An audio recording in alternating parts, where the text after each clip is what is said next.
but not too late. I'm sorry, who are you? Name's Tails. Okay, this is what we're gonna do. Step 1, light taunting. Step 2, I have no idea. Fans have been waiting for the follow-up to the Sonic the Hedgehog movie ever since the surprise hit was released to a mostly positive reception. The first film succeeded where most video games fail. It was able to take its source material and successfully adapt it into a fun, family-friendly adventure filled with enough references to please older Sonic fans. Even with high expectations, Sonic the Hedgehog 2 is able to outrace the original in nearly every sense. Is this movie for everyone? No way. Is this movie flawless? Nope. But for its target audience, it offers enough to satisfy, while also setting up future installments. This is your warning. Spoilers ahead. Let's start by discussing what this film gets right. The story picks up less than a year after the first film's events. Dr. Robotnik is stranded on the Mushroom Planet. Much like the first film, Jim Carrey is the best thing about Sonic the Hedgehog 2. All the best gags go to Carrey's Robotnik, and he delivers them all in usual Carrey fashion. If you're over the age of 9 and don't care much about the world of Sonic, you may be able to get through this film solely on Jim Carrey's performance alone. The evolution of Robotnik over these two films is something that is particularly interesting to look at. Visually, Jim Carrey has been morphing more and more into the classic video game villain. In Sonic 2, Carrey is much closer to Robotnik's classic look with the bald head and cartoonish mustache. Now all we are missing is the overweight egg-shaped body. Robotnik's gadgets are also a treat to watch in this film. Carrey spends a lot of his on-screen time flying around in the Eggmobile, and the giant Eggman battle bot is very on brand.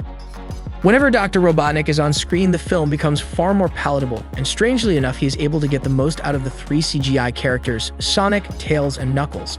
Do I look like I need your power?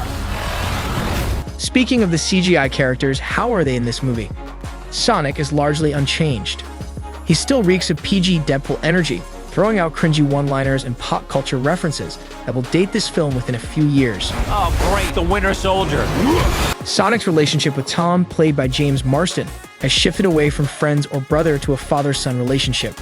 This goes a long way to explain some of the jokes delivered by the Blue Hog, but at the same time we can't help but hope his material matures slightly in future films. Despite some flaws in the character, Ben Schwartz continues to be fantastic in the role. As a character, fans are going to be very happy with what we get from Sonic himself. The eventual transformation into Super Sonic has been a dream of fans ever since the first film released, and the film fully leans into this. Upon harnessing the power of the Chaos Emeralds, Super Sonic emerges and goes nuclear on Robotnik's BattleBot. The sequence is relatively short and ends up leaving us wanting more, which is not necessarily a bad thing. If you like the writing for Sonic in the first film, you'll also enjoy it here. Sonic is at his best when he is on screen with Eggman, Knuckles, and Tails, the latter two appearing for the first time. The addition of Tails as Colleen O'Shaughnessey and Knuckles as Idris Elba definitely elevates the movie above its predecessor. O'Shaughnessey tackles Tails in a way only a voice actor who has spent 8 years already playing the character could, delivering her lines with a genuine, earnest understanding of Sonic's sidekick. Idris Elba's casting as Knuckles has been praised as brilliant ever since it was announced, and luckily his performance is just as great as we expected.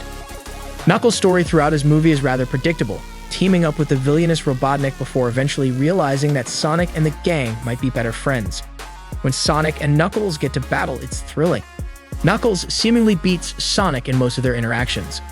The film portrays the debuting character as a complete beast, which hasn't always been the case in Sonic media. Knuckles is a welcomed addition to the Sonic franchise. He is set to lead his own solo series for Paramount+, which is exciting, but we're also not fully on board as there are some worrying signs relating to the direction of the character towards the end of the movie. We'll discuss that later in this review.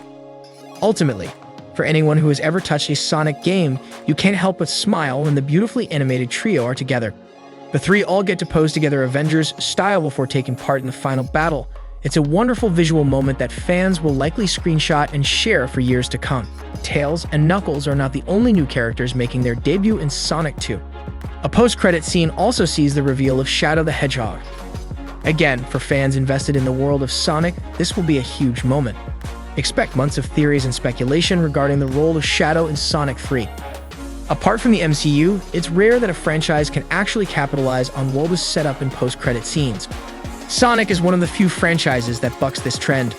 Each Sonic film to date is focused on the story and events of that specific movie, while also offering fans a tease of what's to come. It's impressive. Although there is a lot to love about Sonic 2, there are also a whole host of issues with the movie.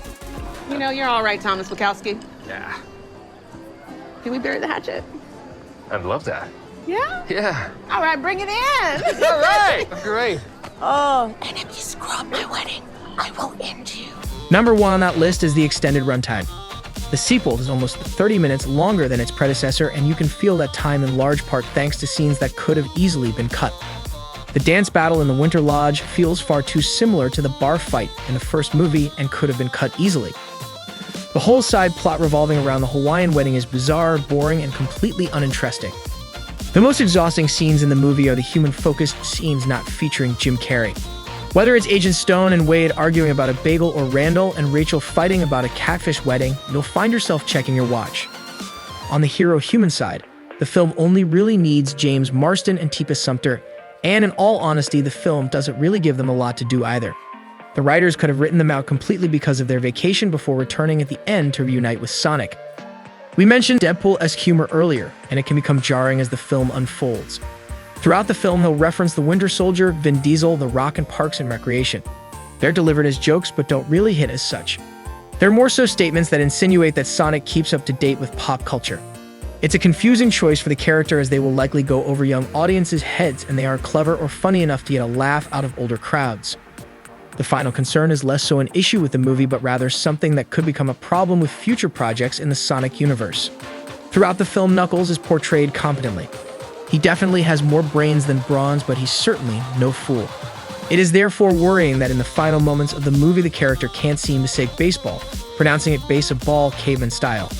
We hope this is a one-off and his only character trait doesn't become Knuckles the idiot. Where are my manners? Sonic, meet Knuckles. This certainly isn't a film for everyone. General audiences will likely find this film difficult to get through.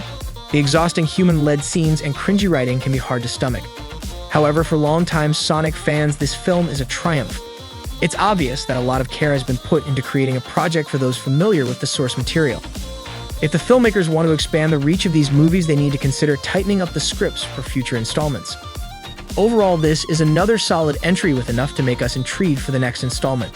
What did you think of Sonic the Hedgehog 2? Leave a comment below and let us know. Don't forget to subscribe to the channel for more Sonic movie coverage. To make sure I'm not alone. The story is difficult, but how was I to know? Now it's holding out for nothing and break down to my car and it's been waiting.